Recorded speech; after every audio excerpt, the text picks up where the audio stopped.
Thank you for letting us come and speak today.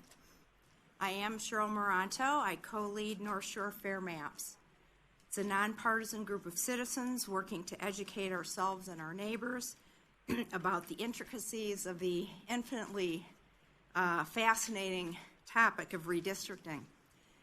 We have 590 people on our email list, and they come every month to learn about this. So just one indication of the level of engagement and interest in this topic by ordinary citizens across the state. Our team is centered in the north suburbs of Milwaukee. I'm also part of a group that we term WeMap for Wisconsin Map Analysis Project. We are a group of citizens from western Wisconsin and across the state who used the Dave's Redistricting 2020 software.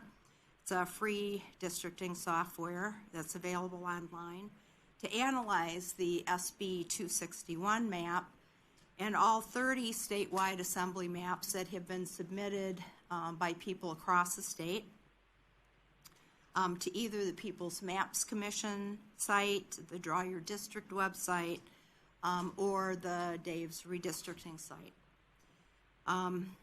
That analysis, and actually I have a big spreadsheet I'd be happy to share with you. It includes well-established measures that are in the redistricting literature on geography, things like compactness and contiguity, Voting Rights Act compliance, and partisan fairness. In the Milwaukee North Shore, 2 assembly districts, 23 and 24, had actually become competitive by 2020 despite the 2011 gerrymander. Well, when in 2020 the Democrat slayed the gerrymander in District 23, your map makers let it go so that you could grab some of those Republican voters from that district and pack it into 24, making it very safe for my current representative. You took 2 competitive districts and made one reliably red and one reliably blue. These changes illustrate the blatant partisan gerrymander that was accomplished with these maps.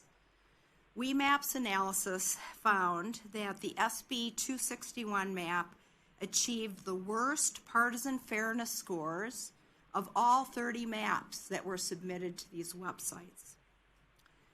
Also, they achieved the worst scores on compactness, which is a statutory requirement, or I should say constitutional requirement. Whether a safe district is red or blue, it creates the same problem. It makes our representatives less accountable to us, shuts down compromise, and enhances the power of party bosses.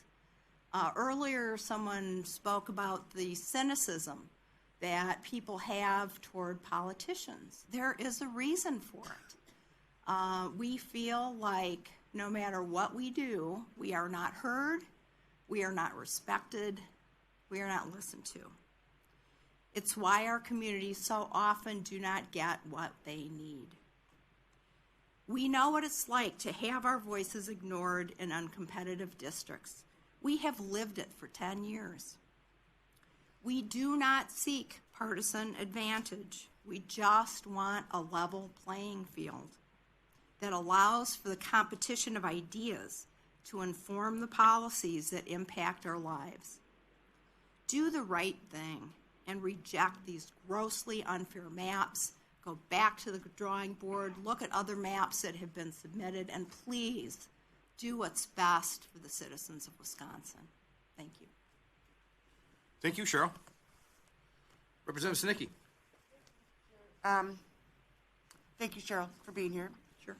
So, between being in the legislature and the school board, I think this is my 4th redistricting, and I've never seen this type of involvement in redistricting before. Mm-hmm. So, thank you very much. But I am curious, was there any training involved with you know, when you went down this road? Because I know it's got to be pretty intimidating when you first start the process. Yeah, well, the kind of the benefit of the pandemic is we got really good at Zooming, and we had lots of virtual meetings where we brought in experts. We brought in mathematicians and political scientists and legal experts, and as well as listening to the People's Maps Commission meetings, because they also brought in a lot of experts, and then heard, of course, also from citizens. So we educated ourselves. There are a lot of resources that are out there now to do that. So is that important to you that you took all these people took the initiative Absolutely. to educate? Thank you. Appreciate it. Any other questions from the committee? Seeing none, Cheryl, thanks for making the trip from Glendale. Thank you. Next up, Jennifer